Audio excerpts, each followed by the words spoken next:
That's another friendly with St. Vincent and the Grenadines. So congratulations to the team. Of course, congrats to them and good preparation for the CONCACAF games that's coming up later on. So, congratulations to the team and see if we can make, 2-1 this time. Let's make it 2-0 or 3-love or something. But as long as if we do not win, but we can see progress and we can see development and we can feel that the young, the team is beginning to set the foundation for bigger things. Yeah, yeah. Congratulations on that win. And as we are offering congratulations, let's say congratulations as well to the Trolley Bell Cultural Group for releasing the Belly Gold album. We had to have the Trolley Bell on sometime last year, did not materialize, but we will have them soon. Trolley Bell has done so much, in terms of sustaining our culture. We really have to say hats off to them. But bravo. Yes. Oh yes. Adi and and all the rest, and Didi and all the rest. Congratulations to that team, and then keeping that part of our culture alive. And yes. Young men go dance belly, go beat the drum instead of doing what you do. Get involved. Yeah, but definitely congratulations to them. Congratulations to the cultural division as well for that wonderful that they launched. That's like a bouillon, a potpourri, yes. Dominica melange, everything. It's nice. It's good. Yes. It's good. Yes. Congratulations as well, Nigel, to the many Dominicans who graduated abroad and those who will follow soon. Graduation season now, so we'll have a lot of Dominicans right here graduating, a lot of young people graduating as well. So let us wish them all the best. We certainly do. I'm so proud to see so many of them walking through on that stage, and hey, tonight my daughter goes to prom. Boy, what am I hearing there?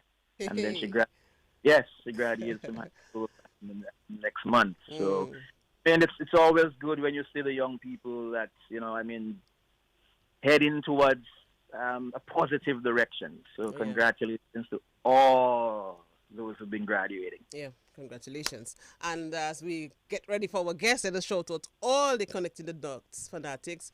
Last week, Nigel was indeed a special treat put on by Julian Rivera, and the response was overwhelming. So I'm very happy that Julian came forth and put on a splendid performance for us on Connecting the Dots. Oh yes. The reintroduction of country music, and Julian has his own special brand of it as well. So thanks to Julian for passing through and helping us celebrate Mother's Day in that way. Yeah. Like you said, a lot of messages, a lot of congratulations. Hey, Alvin Thomas, good morning. Great you were able to listen last week and sharing, connecting the dots. Is it the same Alvin Thomas who was at the CSA at that time? Yes, it is. Okay, so all right. It's going to be our guest one of those days. Yes. I remember Alvin well. Oh, yes. Definitely so. So all the Connecting the Dots family, good morning and thank you as always. Yeah, right. Okay, so it's time to bring on our guest. The name Raymond Lawrence has become synonymous with broadcasting, with culture, the White Kobili Dance Theatre Company. But Raymond Lawrence is so much more than that.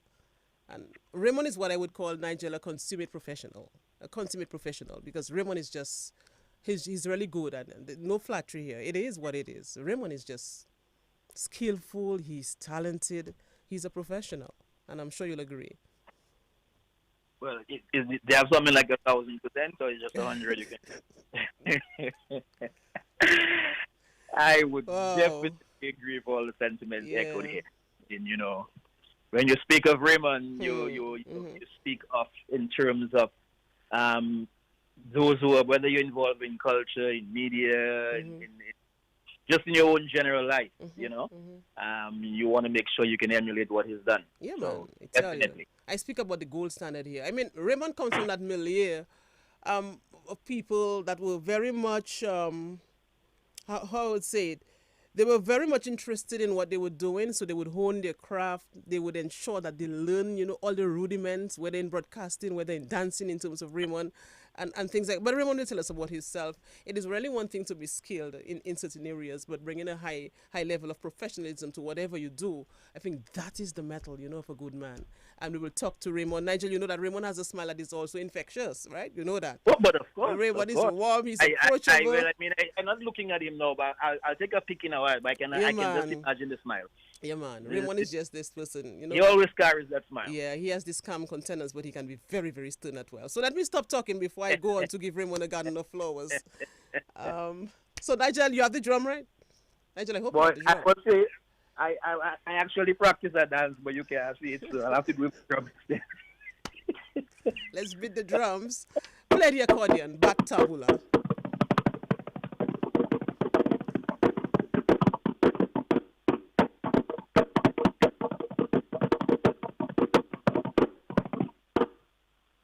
All right, the legendary Raymond Lawrence. Welcome to the program. It is a pleasure to have you on. Raymond came here very early, and that just tells about Raymond Lawrence. Always on time. It's not nothing like toujours tard when it comes to Raymond. Always on time. Raymond, good morning. Good morning, good morning, good morning, Ivona. Good morning to you, Nigel. Thank you. Ray, good morning. Good morning to you, Nigel, as well. And thank you very much, Ivona and Nigel, for inviting me to your wonderful program, Connecting the Dots. And I really think you are, Ivona and Nigel, connecting people. You're, of course, disseminating so much information. And, of course, connecting with the diaspora as well, apart from folks in Dominica and people all over the world now listening in to DBS. So good morning to you, Ivona. It is surely a pleasure to have you on, Raymond Lawrence, and I know we're going to have a good program. So let me give Nigel the opening bat. Go ahead, Nigel. Opening bat? Yeah, open the batting. I have to say good morning to Terry and Bino too, because she told me she was going to be so excited. There was no way she was going to miss this program. So, so many others. But Ray, I mean, yes, definitely. We're going to try and see how, in a sense, we can get the other side of Raymond. And then we will find out all about the cultural activities and so on. So just generally, though, in terms of who is Raymond? Okay, well, a very simple person, I would say, down to earth. Somebody who really appreciates and loves my country. I love my people. I love God. I place God first in everything. I thank Him as well for life and for bringing me through all the years of my life, through my careers and my education and my opportunities. I give God thanks and praise. I also thank God for wonderful friends as well through the years. And wonderful opportunities with my career and with my work.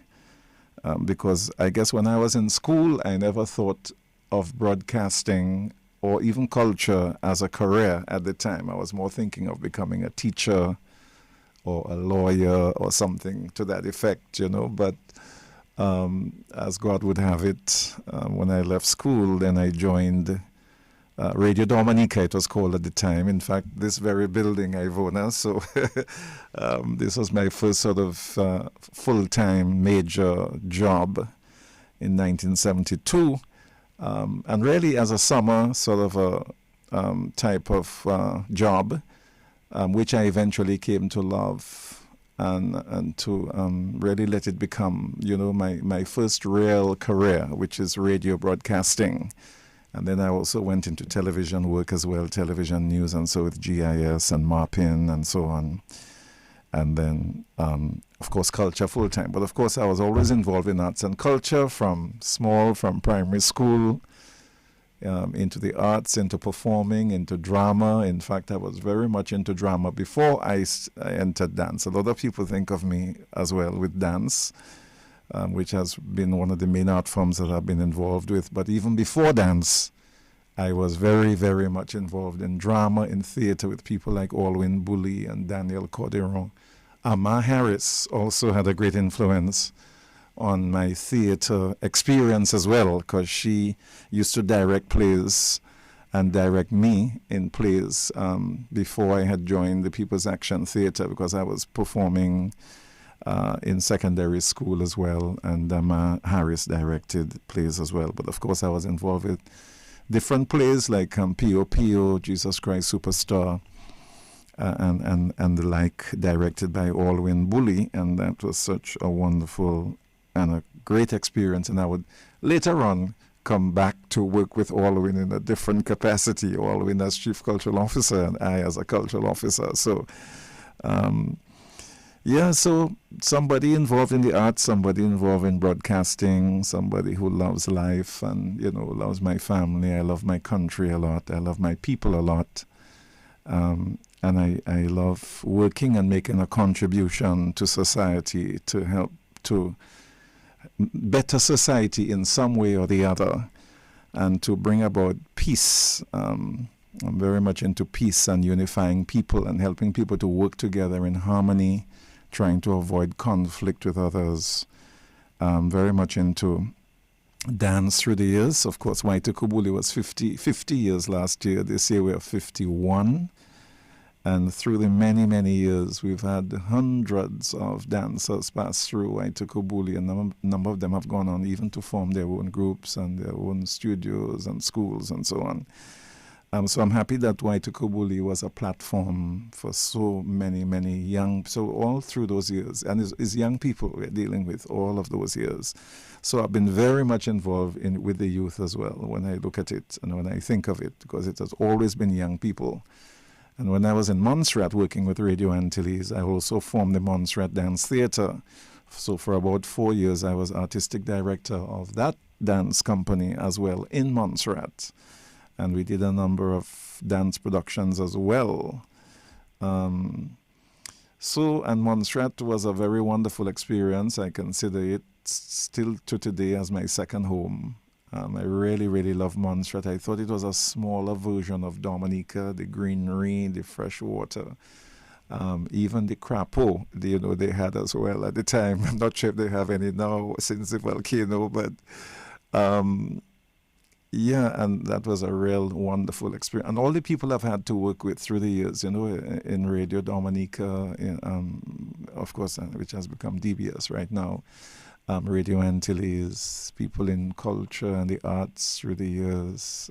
Yeah, so it's been wonderful. Again, I thank God. I thank God because He has really sort of sustained and given me the grace to see me through. Life is not just a bed of roses all the time. There are ups, there are downs, there are challenges. There are achievements, yes, but God has been faithful, I must say, and I give Him all the thanks and the praise and the glory and the honor. I thank God. Nigel, that's a true broadcaster. You realize how Raymond answered that question? But of course. He put everything for you in a nutshell. I mean, of course, we will dissect because there are some things, other things we would want to know. We will, but that's the hallmark of what it's that is it. That is it. That is it. Because Nigel, go ahead. Oh, no. I was just going to say, I mean, with all of that, Raymond, in growing up, I know you mentioned maybe, culture probably wasn't the first profession or first work area that you wanted to go to. But in growing up, school days, would you say that there was opportunity for you to do, cultural activities during your young school days, where it was like to have plays or singing competitions or dance competitions? Yeah, most definitely. Well, I attended the convent primary first, convent prep. And then they really encouraged us with art, with drawing and so on, with performing on stage, doing recitations, performing in dramatic productions, playing in a musical band when they would have the end of school concerts and so on, and reciting poetry and singing as well, up in front of the classroom. I used to sing as well. I'm not sure if I mentioned that, but called me up to sing at times, and so that primary school experience was really, really wonderful, and I think it sort of set the foundations for my life afterwards. And then later on in secondary school, there was a secondary school's drama society, which I was a part of as well. What secondary school was that? So, well, I was at the Dominica Grammar School, but then the secondary school drama society had students from convent, from St. Mary's Academy, from all the secondary schools at the time, Wesley High School, and we did a number of productions. And I remember Amma Harris directing, a number of the plays, so I was involved in those. Then when it came to sixth form, I went to St. Mary's Academy because the subjects I wanted to do at A level, they were not offering it at the grammar school. So that's how I ended So up. you spent how many years at Dominica Grammar School? 5 years, You spent first 5 form years. to fifth form, and 2 years at St. Mary's Academy in sixth form. 7 years at secondary school. Wow. Yes. Mhm. And I also acted there as well in our French class. We did different plays, and I was part of that as well. And then, while all of that was going on, the Little Theatre was a group that existed at the time with Alwyn Bully and Daniel Cordero and so I was also a part of that. I think I joined them at the age of 11, very, very early. And I was also involved in acting with them as well. And then at the age of 15 was when Claudia Joseph came to my home. There was a delegation from Dominica going to Expo 69 in Grenada. There was a huge Wow. expo in Grenada. I wasn't even born Dominica had a delegation, so the Gaylords were there, the Siffla Mountain Chorale was there. And Claudia Joseph, was a dancer, choreographer. She was responsible for the creative dance part and the folk dance as well aspect. So she wanted 4 boys, 4 girls, but she was missing a boy. So she asked me to dance, and I told her I'd never danced before. I was 15 at the time. So she said, "Come on, Raymond, you'll learn it. You have been performing on stage." And so I said, "Okay, I'll try." But it took us through a period of training. So that's where I learned some of the folk dances, the ballet, the flirtation, the mazouk, and so on, and really got to love them a lot at that early age, and traveled with the Dominica delegation at the age of 15 to represent Dominica in Grenada. I think we spent about 2 weeks in Grenada. That was a wonderful experience. And after a 2-year period, at the age of 17, and then the group that Claudia had sort of disintegrated in a way. So then a group of us decided, okay, well, let's form a group. And we had elections. They elected me as president. I was 17 at the time. The group was a youth group at the time. But then later on, we took on the name. We thought Waita Kubuli was too long at the time, so we used Kubuli maybe for the first year or so. And then we thought, no, let us use the full name, Waita Kubuli. And I think maybe we were one of the earliest groups in Dominica, if not the first, to use the name Waita Kubuli as the name of a group. Since then, we've had a lot of groups, using the name Waita Kubuli. But in those days, I think it was just us at the time. And then we got into a number of activities, carnival bands, performing. The first year we traveled to Antigua Carnival to perform at the Caribbean Queen Show. We went 2 years back to back, performed in St. Thomas, we performed at the Rycool Center, we performed in St. Croix in those early years, performed a lot at the Fort Young Hotel. We did aqua ballet in the pool. We swam and choreographed the swimming to music in the pool, apart from dancing on stage. At the Fort Young, those shows in those days were very, very successful. Fort Young was, jam-packed at the time, and we had dances afterwards with some bands, like Swinging Stars, and so we would try that a couple of times. We invited Patsy Cadet. She was a well-known St. Lucian singer at the time, and we had invited her to one of our shows at Fort Young. So that was very early, probably around 1974 or so. And then later on, in the 70s, we moved over to St. Gerard's Hall to stage for, our dance productions. And we did things like Papa Toussaint, the slave who freed Haiti. So we also did what we called dance dramas. So there are plays which I wrote, but for dance companies. So it's plays written specifically for a dance company. So at first we did Kabuki, maybe around 1977 or so, and then we did Papa Toussaint, the slave who freed Haiti in 1978. We also converted it or used it, the theme of it and the costumes for a carnival band we had for Independence. So the very first Independence, 1978, there was a band. I want to call it Carnival Band, but let's call it Independence Band competition on the road. So we put Papa Toussaint, the slave who freed Haiti, on repeat with everybody in their costume, and we won the first prize. It wasn't Carnival, it was Independence, but we won the first prize with that. But we had already done a band, Journey to the Center of the Earth, from the time we started in 1971, and we did around 5 Carnival bands in all, apart from, the number of dance productions that we did. So I know Nigel have gone maybe beyond you speaking more to my much younger years. You've taken me from the younger years of convent prep all the way to there. So the journey has been good. Oh, yeah. but Raymond, quickly, what about some activities you did as a young boy? I mean, were you involved, like going to the river? Were you involved in sporting activity? Did you do any of the? Yes. I mean, the river is close. Remember, the river is close to where I grew up. Born and grew up in Lagon. Everybody knows Lagon, right? You were right in the middle of all the action. The middle of the action. Lagon was the center of the action in Roseau. People came to sell things, coconuts, fish, all kind of thing. But oh my gosh, was on, all kind of things going on. Yes, very lively place to live and grow up. But that's where I've been all my life, except for the times that I went away to study or to work in Montserrat. But of course, the river is right there. We used to go up to bathe in the river. And go and pick oranges and mangoes and things like that. I was also very much involved in sports, especially at the Dominical Grammar School, in basketball, in football, in a lot of athletics. I did a lot of that. I ran all the race. In those days, we call it 100 yards rather than 100 meters, which is how they refer to it now.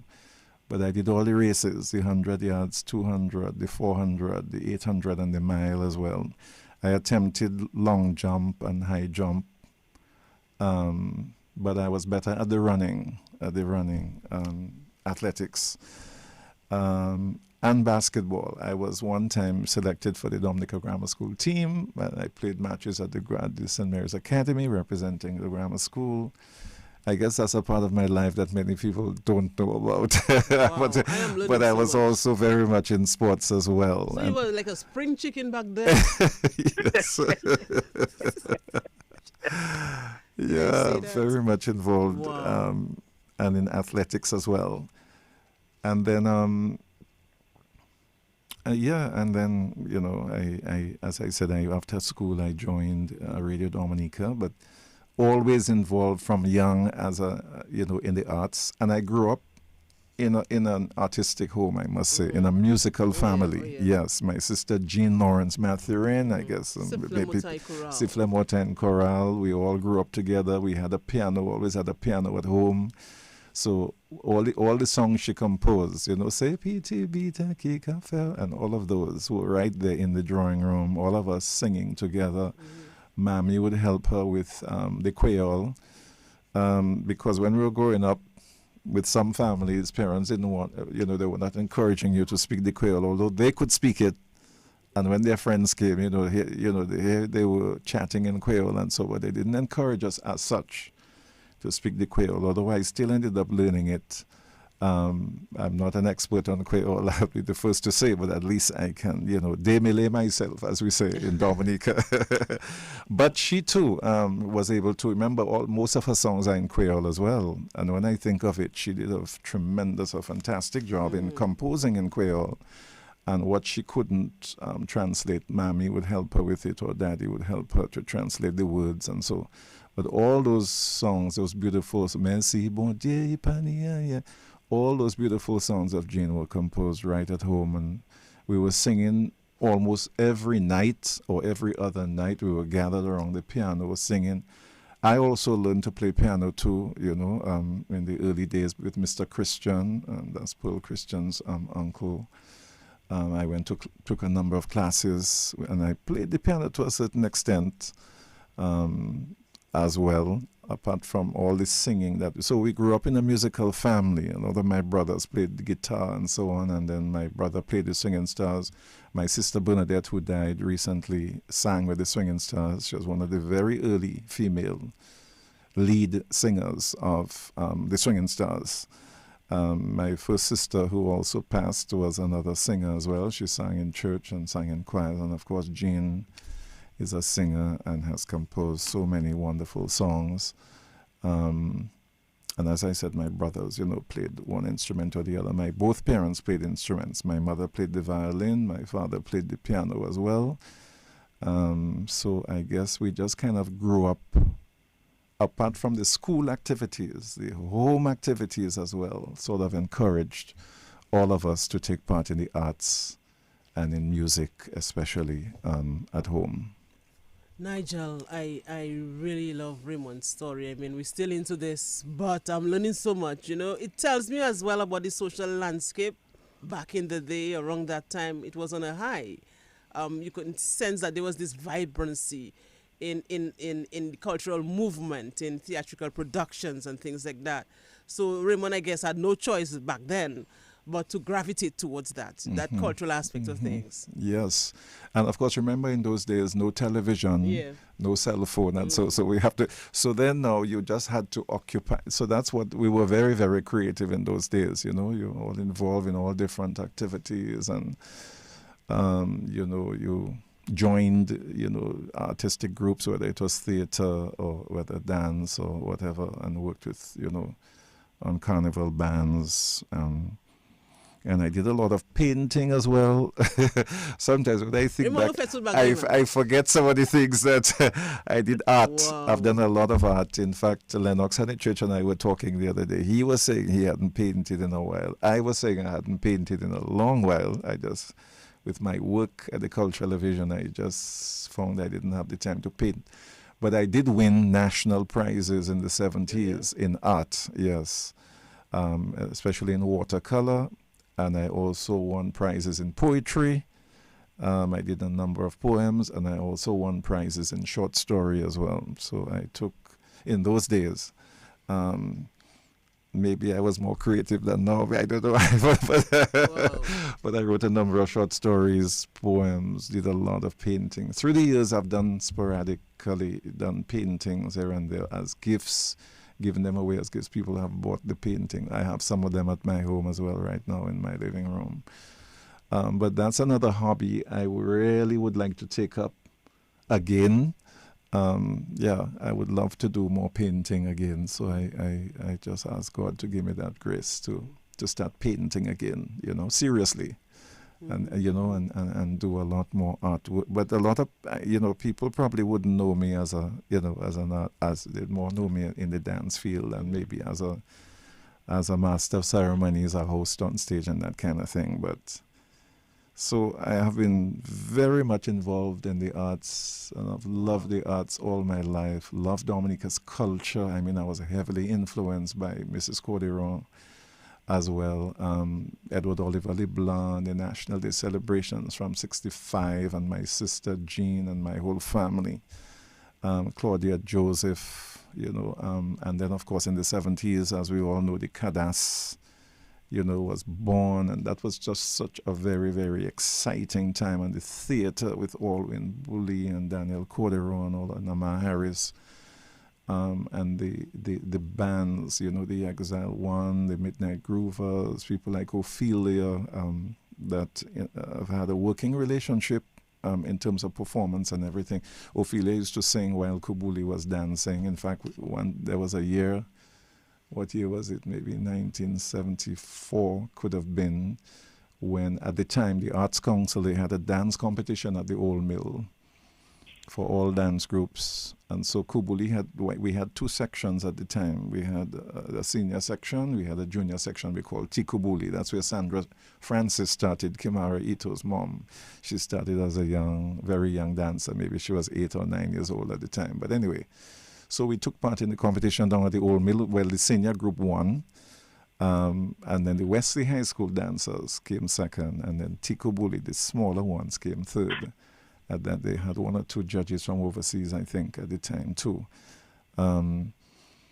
So there was that going on. There was the whole Black Power movement and all of that going on as well. The old mill was being cleared. It wasn't yet established as a cultural center, but there was an arts council that had cleared up the old because the old mill was abandoned at the time. It was just overgrown with bush.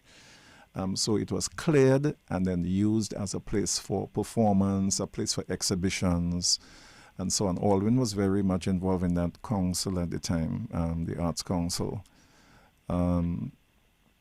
So there was all of this, and then Oxford was writing. He had first of all the history on DBS as a radio radio features in the morning, and then later on he developed into the book, the Dominica story, all of that exciting stuff happening there in the 1970s and.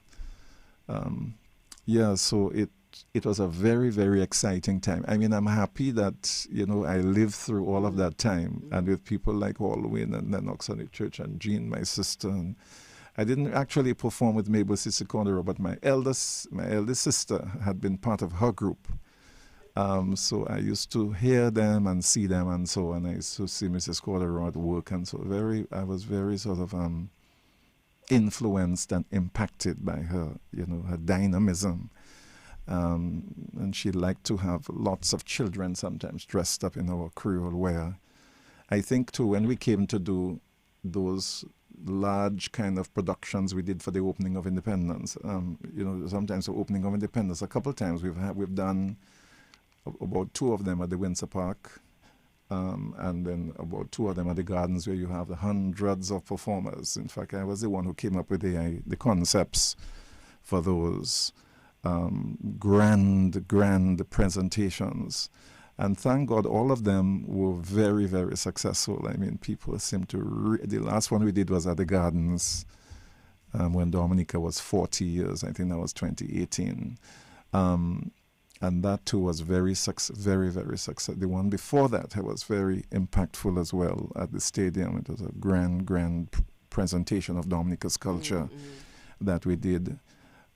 So all of those ideas came from, you had the different people who influenced you through the years as well. Nigel, go ahead, because I'm still writing Raymond's list. Radio broadcaster, television broadcaster, playwright, director, author, actor, choreographer, dancer. No, man, Nigel, go ahead. And you're forgetting the most important one, basketball player. Sportsman, but I'm still writing. Raymond Lawrence. I salute. I really salute. Yes, Nigel. I do. But Raymond, so in terms of radio, though, I mean, you said you came in as a summer job. That's right. Yeah. Like an kind of thing. What is it about radio? I mean, what bit you, man? What bug was it that just got you stuck on the radio? Yeah,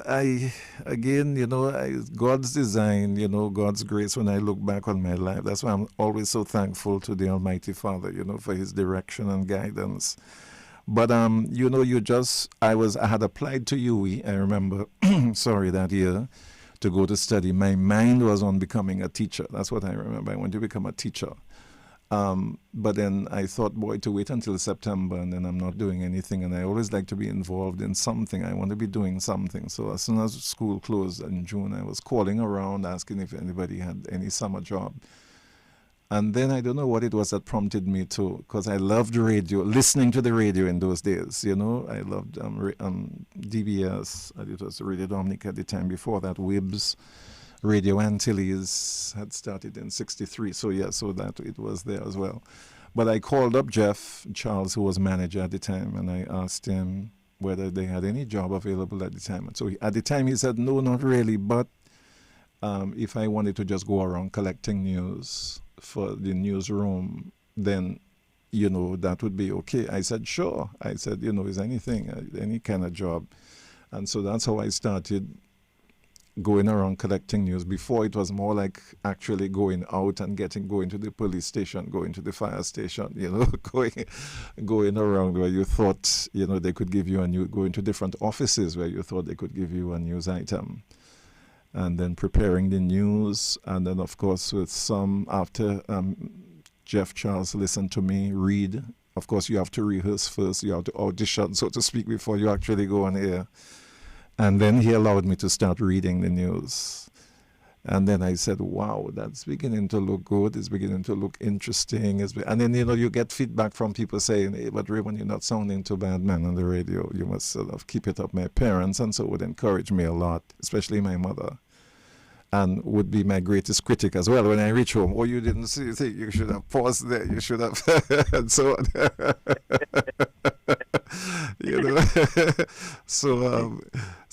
Yeah, and that's it. And then I just decided, okay, well, let's put a hold on the college still, university, and let me see where this thing, is leading. And that's how I just stayed with. And, the people too. There was Daniel Corderon was there at the time, Ferdinand Frampton, Barnett Defoe, Jeff Charles, Ellsworth Carter, Tim Durant, Alvin Knight, Ted Daly. It was just a great, great bunch of people that, I happened to have been working with at the time. Really, they were and Dennis Joseph was there at the time. Before he was manager, he was a sales, manager. And then even when he became manager, I was still there. So, and then, in those days, of course, they made you do other stuff. You did the morning show at times, you did the afternoon show when people, couldn't make it and so on. So then I began to get more of an all-round experience now at the radio station, almost doing everything, announcing, news reading, news writing, and then I was offered a short course at the BBC. What year was that? 1974. So I went up to London for 4 months. When I went up, it wasn't so cold in September, but when November and December started to hit in England, I was like free. But it was still a wonderful experience because I had a brother up there. I happened to have had a brother up there.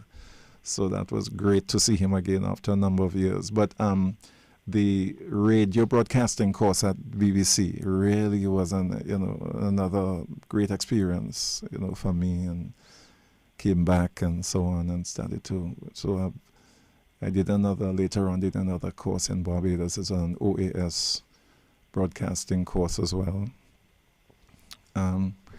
Yeah, and then Radio Antilles called me. I remember Brian Mead in those days. Julian Rogers was there. They called me up. In those days, I thought that's what they did. Radio Antilles they would listen to the radio stations across the Caribbean, and then if they liked your voice, they would call you up and ask if you were interested in working there. It wasn't so much you applying in those times, but so they called me. They said, they wouldn't mind if I come up to work with them. I said, okay. And yeah, then I went up to radio, and that was another, oh my gosh, just great out of this world experience. Oh yes, Radio Antilles had some fine broadcasters as well. Yeah. Provided stiff competition for Dominica in terms of DBS radio at that time. And then it so happened I joined in late 1978. So 1979 was the Hurricane David in Dominica. So I wasn't here for the hurricane, but then Radio Antilles, because they wanted to have coverage, like on-site coverage of Dominica, they hired they chartered a helicopter, and they sent maybe about 6 of us or 7 of us from Radio Antilles to Dominica now to do coverage here for Antilles. So that was wonderful. I remember when we landed at Melville Hall, the roads were still blocked. So transport couldn't come to Melville Hall. So then we were asking, well, how are we going to get to Roseau? So they said, well, you have to walk, as simple as that. So I think we overnighted. You can just imagine your face then, Raymond. Yeah. We overnighted at one of the buildings there at Melville Hall. And then next morning, we took up our equipment, luggage, everything, and started walking. And then we met people walking up from Roseau, they were people walking to Wesley and, the Calibishi and those, and they were telling us, how things were. But there was a ship, I think there was a British ship in port at the time, and they were helping to clear, so they had reached up to Pont Cassé. But it was the HMS Fife or something like that. Yes, but we walked all the way from Melville Hall to Pont Cassé. Melville Hall to Pont Cassé. And that's a good distance. Climbing over trees, passing under trees as well. That's what you call rivers, valleys, hills, and mountains. Yes. So that's a whole other experience. But anyway, we were able to do coverage for Radio Antilles. I think everybody must have stayed for about a couple of weeks. And then they asked me now to stay on because I was from Dominica. They asked me to stay on for a couple, like 2 more months or something like that, while the others went back. So I stayed and I was just continuing the coverage from Dominica. That was just a great experience, and then I went back and so that's how it and then after the hurricane, Eugenia Charles got into power, and I think the government at the time, they were trying to encourage Dominicans, overseas professionals to come back home to work because they felt, the people, a lot of people had left Dominica as well, but they wanted people to come back. So that's when they called me now from Dominica now and asked if I wanted to come back. And at first they asked if I wanted to come back into radio. But then I felt I had maybe wanted a bit of a change at the time. So I told them that the Cultural Division had just been set up with Alwyn in 1978. I came back in 1982. And I told them I would want to join the Cultural Division because the Cultural Division at the time was just Alwyn and Pearl. Pearl joined in 81. I came back in 82. And they agreed, and then I joined the Cultural Division in 82 with just Alwyn and Pearl and myself. So that too, was a wonderful experience as well. That was just great.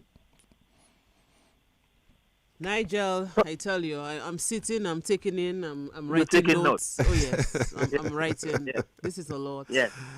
It's a lot because we haven't touched in terms of when Raymond got the name the Big RL and looking to radio and Yes. that was the Big R. The Big RA and the Big RL. Yeah. Yes, and the shows were really, throughout the Caribbean, Raymond, I must say that people were tuning in and listening, and it felt proud to know that the Dominican was doing that, And then from the radio, we went into the culture. We have so much to talk to Raymond about. But in terms of culture, Raymond and Cultural Division, you were part of that. What was it like the early stages of that Cultural Division, trying to get established, if you want, a Cultural Division, establish an institution, to try and get Dominicans to get, more in love with the culture? Yeah, well, we were very much involved in Carnival at the time, I remember, because the JCs had just given up, I think, 1979. They had sort of given up the organization of Carnival. JCs used to organize the Carnival before. So then Alwyn, as Chief Cultural Officer, decided to form a Carnival organizing committee, and the Cultural Division was very much involved in organizing Carnival, along with organizing the National Day celebrations. So that was always very much part of our agenda for the year, and working with groups across the country as well. And helping village feasts, helping, festivals across the country, and so, and helping groups like the Writers Guild, the National Pen Association in those days, the Creole, the KEC Committee Poeted Creole, with the Creole language. All of those committees were set up at the time. So those were very, very interesting years. We were in Roseau when I joined in an office opposite the fire station, and then we went on to the office where the Sun newspaper is right now. We were there for about another year or two, and then we moved to the Old Mill in 1985 when the place had been rehabilitated and really set up nicely as a cultural center. So that became the office for the Cultural Division. And then I brought up the idea of Domfesta to Alwyn. I told him we need to do a summer. We should do a summer. At the time, we had it in August. We had the Domfesta in August. Was it called Domfesta back then, when you had it in August? Yes. Well, okay. Yes. Dominica Festival of Arts from the beginning when we had it in August. Because we wanted to highlight the 1st of August, because in those days there was nothing really happening, around that time. We just knew August Monday was a holiday, everybody go to picnics and so, but that was about it. So we thought, let's try to highlight it a bit. And that's how we were able to introduce, Dumbfester, and we had the first Dumbfester song contest with Julia Aaron. I think it's Pat Aaron's sister. She won the very, very first competition, which was held at the Old Mill. And since then, of course, we've had Dumbfester. And then now, when we wanted to highlight emancipation as emancipation now, the 1st of August, then we thought, let's move Dumbfester to the month of May and have August 1st and the activities there as emancipation. So that is how that sort of transitioned into emancipation and Dumbfester that we have today. And then while we were there, I went off to study, and Alwyn took up a job in Jamaica with UNESCO. I went off to do my first degree. Before that, I had gone to Jamaica to do a certificate in management. So I had actually done management. That was probably around 1984. I spent a year in Jamaica at UWI. And and then in 87 went off to do the bachelor's in radio and television, again, communication, in Ohio. Came back, and then that's when, in 1990, that's when they asked me to take charge of the cultural division, because Alwyn was still out. He had gone to work in Jamaica. And of course, Pearl was still there at the time. And so I took on the responsibility. And of course, we had other people coming in, like Daryl Phillip, Nigel Francis. Nigel, you man. but of course, that's my former boss I talked to. Yeah. Nigel Francis, Noreen Joseph, early 10, you name it, all the people who worked with us in the cultural division. Michael Ferrell would have worked there. Michael Ferrell as well, yes. Very, very dynamic people in their own field, and we had fun. We would do a lot of work at the same time, be very creative, organizing all kinds of different shows and exhibitions, and so those were very, very, very exciting times, I must say.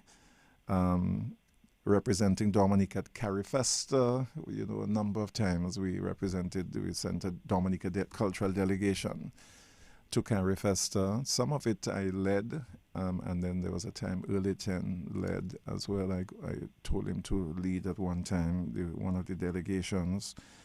But then the last one I went to was 2019 to Trinidad.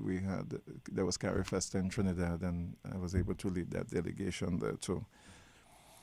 So all those exciting times, in the cultural division with Wab Duyet and Madame Wab Duyet, the Schools Arts Festival. I came up with the idea as well of the Dominica Institute for the Arts, that's DIFA, which this year is going to be 10 years, Dominica History Week, Flag Day, all of those things were brought on to help to expand the primary school Creole Spelling Bee competition, which Keck was able to introduce, and so on. And the cultural division, through all these years, we did a number of documentaries. We did a number of publications as well, Creole publications and other anthologies and old Dominican photographs. I think we have about 4 volumes of those. We did a number of volumes of folk music. I think we have over 20-something volumes of, including a Belle album. We've already done a full Belle album with Belle from all over Dominica. We have done that already and Lawrence Brumant and his contes. We assisted him with that, and assisted Elf with his ring games, and assisted Sonia Lloyd with her recording of her folk songs. And so, wow, Raymond, you have done so much. You did not just arrive. Very often we find that like the younger folks, the younger people, if they don't know someone, they would just think that you just arrive or where he come from there, and they don't know your story. You have done so much. What keeps you busy these days? What are you involved in? Do you still have that groove? Can you still get back your groove on the on the stage? You were spring chicken back then. You were a dancer. You could just glide on the stage. That's right. What is happening these days, Raymond? Yeah, well, I'm still directing Waito Kubuli. I don't perform dance so much anymore on stage like before. But when I think back of 51 years now, I say, my God, that's just a miracle from God when I think of it. Also, I'm beginning to involve in more now with this documentary that just won at the Cannes World Film Festival. I'm doing narration with Yes, that Puerto Rican media company. Mm-hmm. Also, last year I was able to lead a delegation, thank God, to Expo in Dubai. Well, Ivona, you were there with us. Oh yeah, we had our good times. Raymond. Yeah, so that was, Mm-hmm. and I mean, the response and feedback to that was really, really tremendous. I have to thank God for that. And then I'm still chairman of KEC, the committee. I'm still chairman of the Emblems Committee, director of Waito Kubuli, and so on. So I'm still involved, not as busy as before, but still involved. And there's other projects I'm working on myself, and other things. As I mentioned, painting. I'd really like to get back into painting full time and so on. But we'll see how it goes. Nigel, you played in the clock, man. Look at the time already. Nigel, as I said that, you remember broadcaster. I'm not sure if you got that joke of a broadcaster who was at DBS back in the day, who would arrive at work very late, very often. And he had this knack of changing the clocks. So he would synchronize it to a particular time. Anyway, that's another story.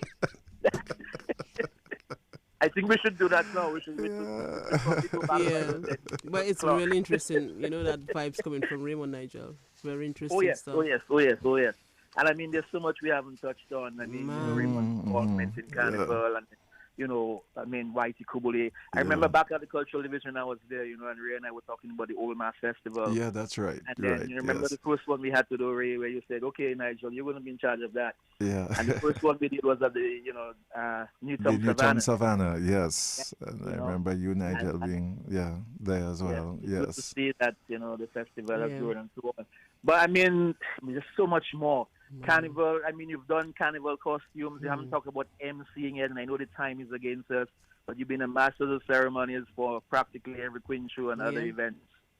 Yes, that's right. And for Teenage Pageant. And the Teenage Pageant as well is another one that we've done for, I think, this like 43 times already, 43 editions. So it's been a long time we've been doing. And that too has also grown into a major show as well, thank God, from when we started,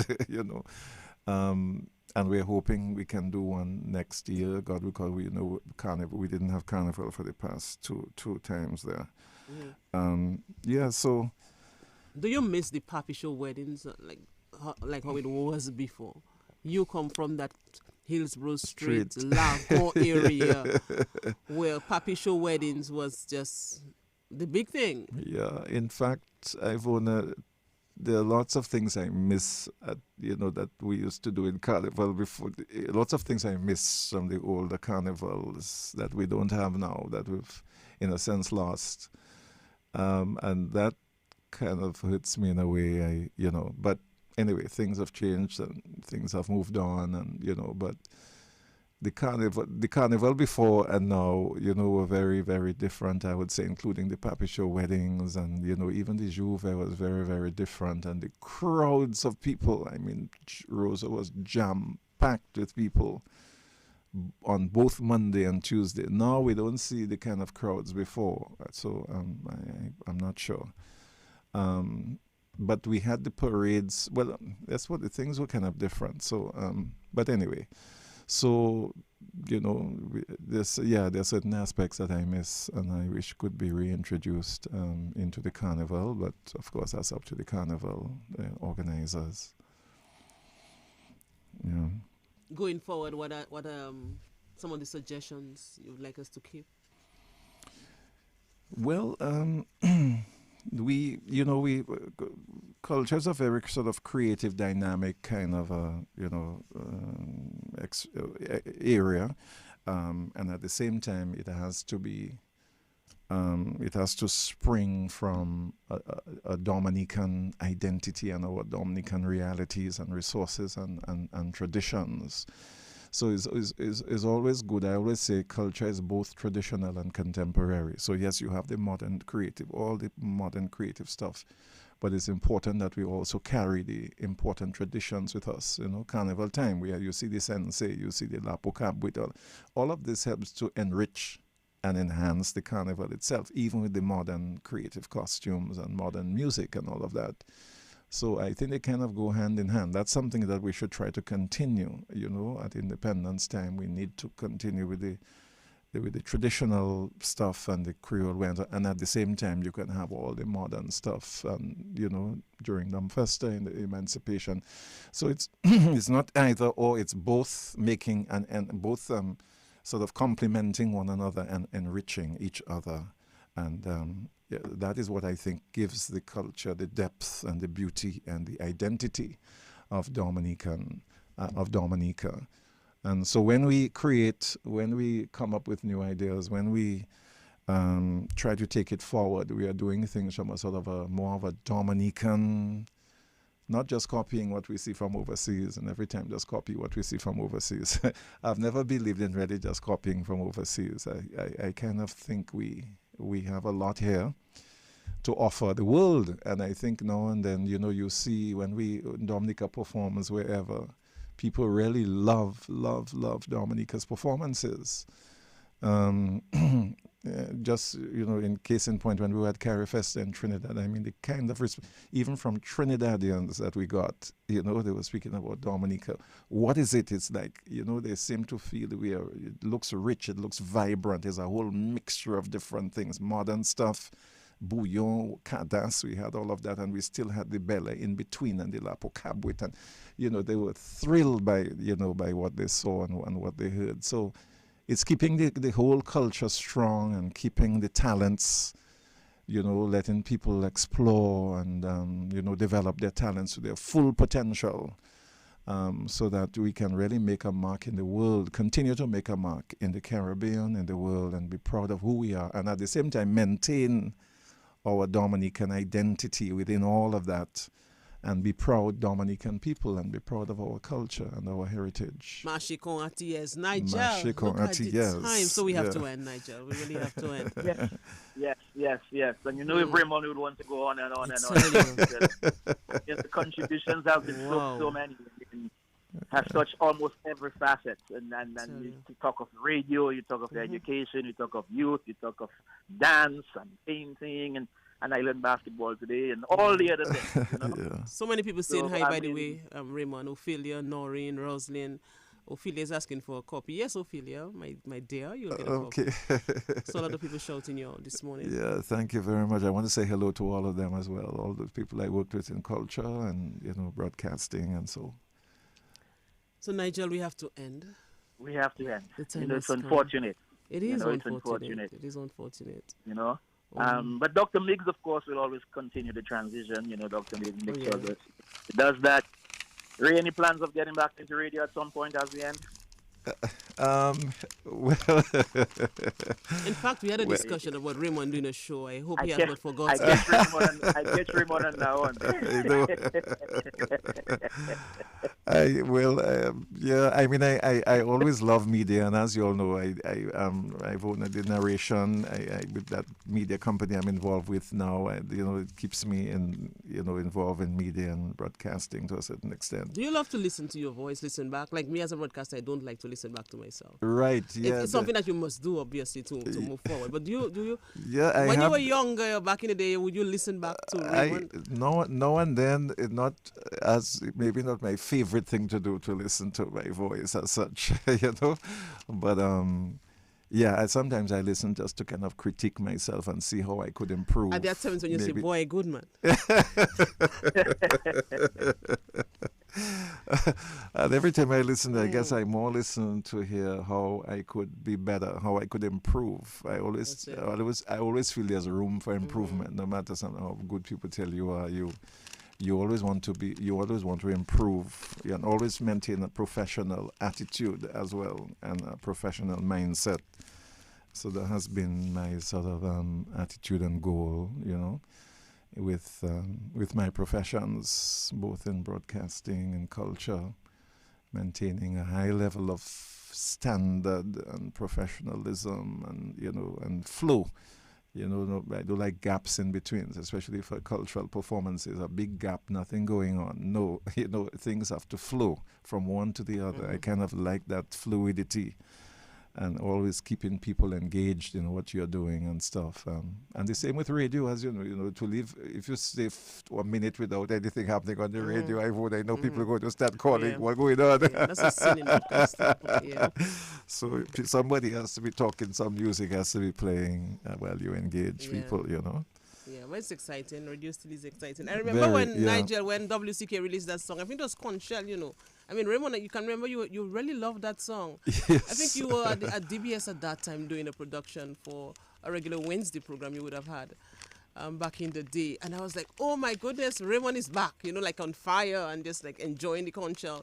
So I'm sure that there are times in your reflection, you know, you reflect back on what brought out the excitement in you as a broadcaster. Yeah, for sure. And, yes. I'm really, because you still have it in you, so I'm really hoping that you will take up the offer, you know, and do a show, because there's so much that you have to offer still. There's so much that we can learn from you.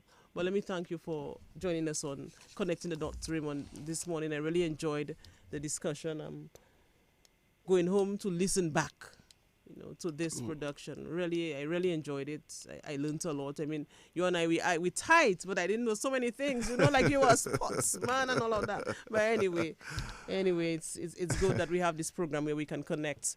Nigel, we'll do it again next week. We'll do it again next week. Ray, thank you so much for, you know, being there and joining and connecting with us. It was nice to connect with you again. Yes, thank you very much, Nigel, and thank you very much, Ivona, and I want to thank the listeners and viewers. Thank you very much, and to all the people who've supported me and been there with me and all through my journey. I want to thank you, and I thank God. Thank Him. Yeah, thank God. I give God the praise, the glory, and the honor, and my family as well, and friends, White Kubuli members, and people I've worked with in culture and in broadcasting. So many people still call you Uncle Ray. Yes, especially White Kubuli members, right? You inspire so many people. Who inspires you?